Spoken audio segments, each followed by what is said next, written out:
Hi Taurus, kumusta po? Hello po. Mga ating mga dude, maraming salamat po. Kung bumalik ka, nagpapasalamat ako sa iyo. Bago po tayo magsimula, reminder lang po, tarot readings are guidance, hindi po absolute. Wala po akong script, wala din po akong intentions na guluhin ang peace ninyo. I-trigger po kayo, kaya po sirain ang relationships ninyo. Please, use your discernment and intuition po. Remember, hindi ka late, laging on time ang mensahe ng Divine Universe. Kahit kailan mo mapanood ang reading na ito, it's meant for you right now. Kung ready ka na, let's see ano ang mensahe sa'yo today. Significant ang 2, number 2, 222. Madalas niyong makita ang angel number 2, 222 o 222 sa oras. Tingnan niyo rin po yung oras niyo dyan. 222 na ba dyan, mga ating mga dude? Okay, so 3, 3, 3, 3.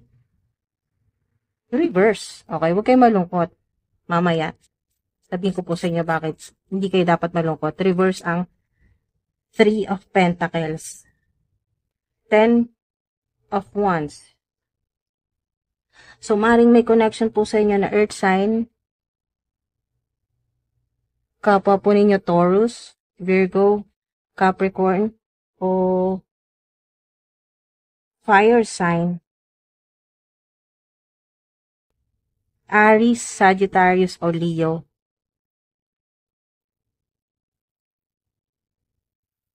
Okay, so guardian spirits, Holy Angels, Holy Spirits. Bakit po naka-reverse ang 3 of Pentacles? Oops! Ala! OMG, napakarami. You are extremely protected. Maaring hindi ka pa aware, hindi mo pa alam, hindi ka pa sigurado, may duda ka. God is with you. Pwede niyo po bang i-comment yan mga dude? God is with me. Yan. Yung mga angels, mga ancestors po ninyo. Okay, so may karmic, merong specific na 8 or 888, infinity symbol, infinite, yan po, or karmic cycle, na maaring pagkakamali mo na maulit mo, magawa mo ulit. Pagsisisihan mo agad, na naku, OMG, nagawa mo ulit. This needs to end. Meron, kailangan matapos, ito yun, mga ating mga dude, 10 of Wands, kailangan na talaga matapos. Ang alin? Ito po, yung mga fake, mga copycats, mirror, snake, copy-paste, yan po. O yung mga taong nagpapahirap sa'yo matagal na. Maaring ang ilan, 10 years na, 3 years na, 8 years. Star? Wow. Maaring marami na iinggit sa public. Ay, may social media, star ka.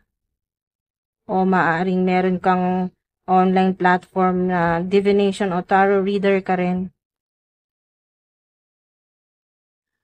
No, divination, hala. Diba? Divination, tarot reading, astrology. Napakaraming mensahe sa inyo. Activation on your gift. Freedom, financial freedom, yan po, liberation, freelancer, self-employed, work from home, mas magiging successful. Manipulation, limitations, buti reverse. Okay, mawawala na ito, matatapos na. Siguro ito yun. Ito rin yun. This needs to end. Ito yun. Kasama na dito sa mga pinagtatali mo na, no? Tinali mo na talaga, no? Sabay-sabay na talaga ang ating mga dude ay itong burden. Napakahirap na to, no? Kung ano man yung paghihirap na gawa ng mga kasama mo sa buhay, kasama mo sa bahay, sa trabaho. O mga, itong mga peke na to. Peke. Ang dami kong kaibigan, peke. Yan po, mga fake. Copycats, mga nanggagaya po sa inyo. Kung anong suotin mo, ganun din. Susuotin nila. Kung anong sinabi mo, ganun din. Sinasabi nila. So, wow. Ito mga nagko-control sa'yo. Manipulation, limitations, nagbibigay sa'yo ng kinokontrol ka. Puro limitasyon na. Huwag yan. Dapat hindi ganyan gawin mo. Dapat ito gawin mo. Yada, yada, yada. So, kung ano man yan, limitations, controlling energy. Kasi nga, takot na maging matagumpay ka. Ito yun. Tinali mo na lahat ng problema mo, minanifest mo na to, hiningi mo na to ng tulong sa Divine Universe. Tama na, kumbaga, pinasa mo na lahat eh. Ayun o, pasa mo na lahat, 10 of Wands. Napakahirap niyan. Gusto kung iba-iba lang, hindi kakayanin yan. Okay? Nakikita ko dito ay, kaya kahit gaano kahirap ay nakakayanan mo. Kasi, kayo po ay, no, kasi may divination, tarot reading, astrology. Kasi itong star ay may kinalaman din sa astrology yan. So, ito yun, mga ating mga dudo. You are God's champion. Naniniwala ka ba? Pwedeng i-post mo dyan. Kung naniniwala ka lang, walang pilitan mga ating mga dude. Kung naniniwala ka, i-post nyo po dyan. No? You are God's champion, chosen one. Enemies trying to block your path, yung superpowers o yung gifts po ninyo, yung magical powers po ninyo. Kaya nga ginagaya ka, oh. May mga gumagawa pa ng fake accounts.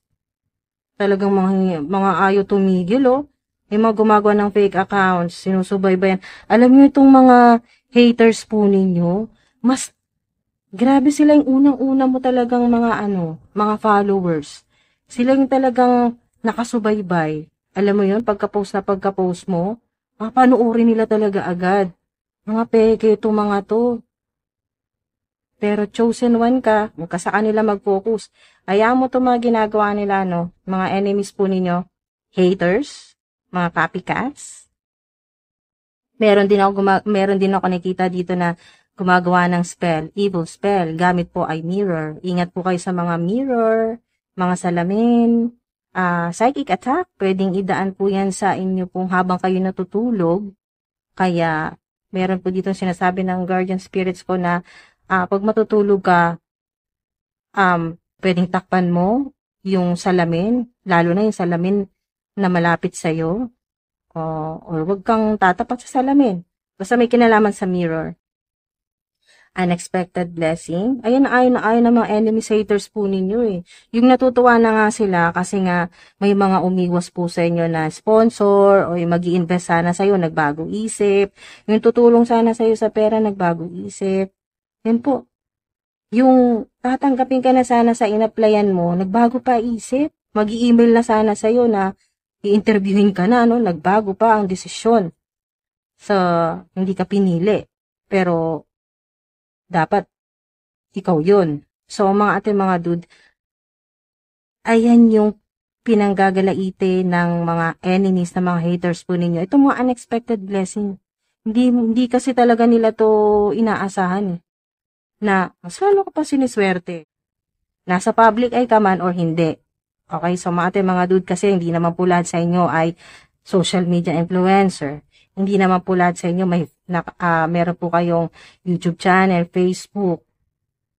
O may Facebook pero hindi mo naman ito ginagamit sa talagang pagkakakitaan. O TikTok, sa ilan may narinig akong TikTok. Yan po. So, freelancer, self-employed, work from home. Wow. Napakagandang mensahe nito na matatapos yung paghihirap po ninyo. Ito po yun. Maaring ilang buwan. Sobrang nahirapan ka sa negosyo mo, sa trabaho mo. So talagang parang pasan mo yung daigdig dito eh. Lahat ng bills, lahat ng mga, alam niyo yung mga dude, ang dami niyong, may loan ka pa, meron kang binabayaran dito, may hinuhulugan ka.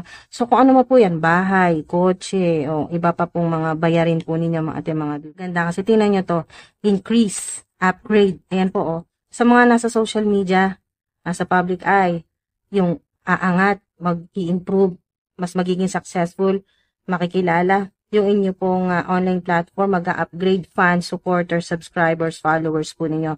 Mas magiging marami yan. O, divine timing, wag magmadali, mga ating mga dude.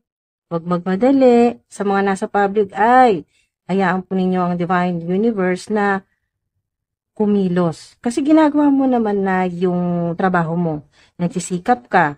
Okay, humingi ka sa divine universe ng mga kung ano mga gagawin. Yan po.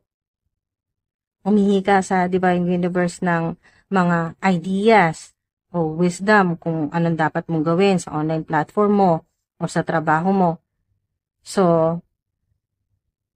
pati mga dude, basta tiwala, magtiwala ka. Trust and believe.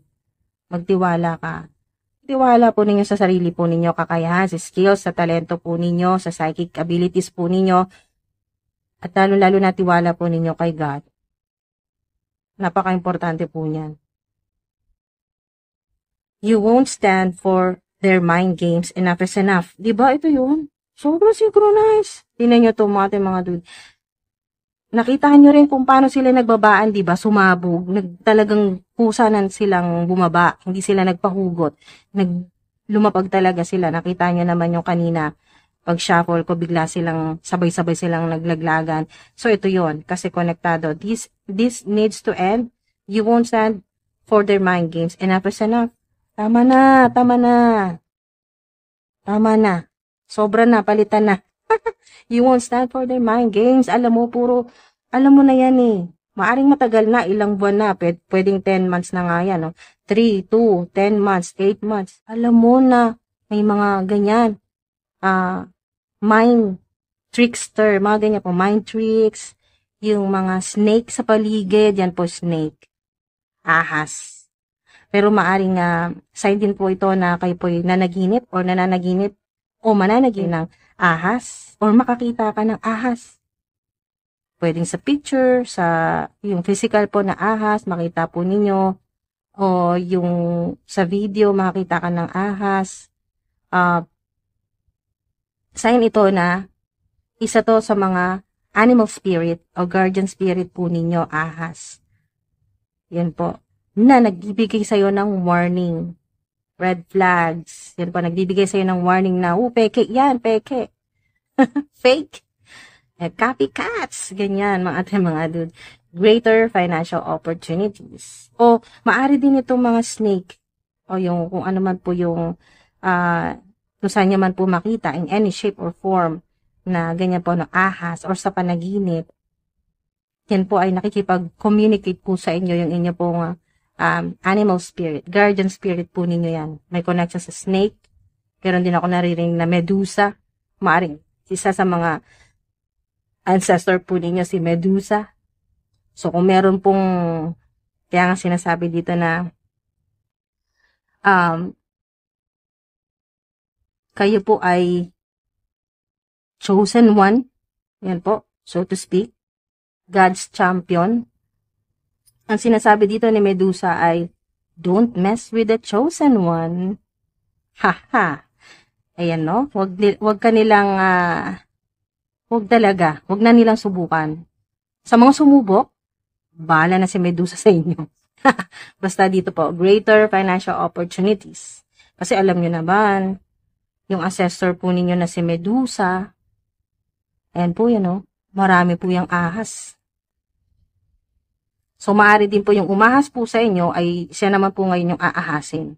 No, siya po yung makakaranas ng kung ano man po yung ginawa sa inyo na hindi maganda. Yung nanira po sa inyo, yung mga peke, ganyan po. So, sila naman po yung makakaranas niyan at mas matindi. Pero wag kang matuwa na mas matindi yung mararanasan. Basta sinasabi dito ng guardian spirits ko, no, wag kang matuwa kasi magiging block ito, no? Makakaharang ito sa abundance mo. Di ba? Madali. Subukan nyo, mga dude. Basta, yan. Accessing the riches of the bank of the universe. Hindi imposible kasi kayo po ay God's champion. So, nakikita ko dito, marami na rin po kayong natalo. Na conquer, yung energy conquered. Marami na ka nang natalo ng mga demonic entities. Pwedeng akala mo sa panaginip lang nangyari yon, pero dahil isa kang light worker, natalo mo na ito sa spirit realm. Okay. So, pwedeng sa past lives mo o ngayon sa kasalukuyan na yung mga nangyayari pala sa yung hindi maganda ay yun na pala yung spiritual battle na sinasabi, so to speak. Okay, labanan ng mga pwedeng ng mga psychic, dahil ang ilan po sa inyo ay, ayan po, tarot reader, o may connection sa tarot reading, astrology, o mahilig ka sa tarot cards, interesado kang matuto ng tarot readings, o mahilig kang manood ng mga tarot readings. Iba-ibang tarot readers ang pinapanood mo. Yan po. Or, may naririnig ako dito na meron kang dinownload na app na tarot readings na parang gusto mo lang na araw-araw, gusto mo lang malaman kung anong meron, anong mangyayari, anong pwedeng mong yung iwasan, ganyan mga ating mga dude. Na meron kang app, tarot readings na ida-download na parang gagawin mo lang gabay, hindi para kontrolin o i-manipulate yung iyong mga desisyon. Magkaiba po yun mga ating mga dude. Pero greater financial opportunities, ito yun. Greater financial opportunities. Ito yun mga ating mga dude. Kaya huwag nyo itong panghinayangan. Itong Three of Pentacles reverse, mga partnership na hindi naman talaga, hindi siya legit. Kumbaga mga ating mga dude ay magdadala lang sa'yo ng problema, ng stress. Yan po. Yung mas lalo kang mababaon sa utang, hindi magandang partnership, karmic na partnership yan, naka-reverse. Kaya, hindi mo panghihinayangan. Hindi mo panghihinayangan na hindi ka makatanggap nito ngayon ng partnership sa ilan. Kasi, ang energy po dito ay freelancer or sariling negosyo mo or ikaw na yung boss. Mas yung energy ay hindi po 9 to 5 job. Kasi ang ilan nasa public eye. So, hawak mo yung oras mo. Work from home, self-employed, or kung kayo man po ay nagtatrabaho, mga ate, mga dude, kung ganito yung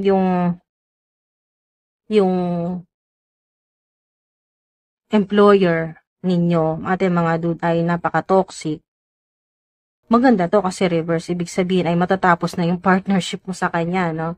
So, maaring bagong trabaho na po ito. Next 48 hours, this blessing will be available in your bank account, e-wallet. Yan po. Kung wala pong bank account, kung walang e-wallet, kahit kung saan mo nilalagay yung pera mo, saan mo tinatago yung pera mo. Yan po, mga ate, mga dude. So, yung alkansya mo. Yan, sa mga nag-aalkansya pa. Yan po. Bank account, e-wallet. Ano man po yung e-wallet po ninyo. Pero po nagko-comment, GCash lang, GCash. Pwede na po yan. Kahit ano po, e-wallet, bank account, o wallet po ninyo, yung literal na wallet, yung lalagyan po ninyo ng mga coins po ninyo dyan.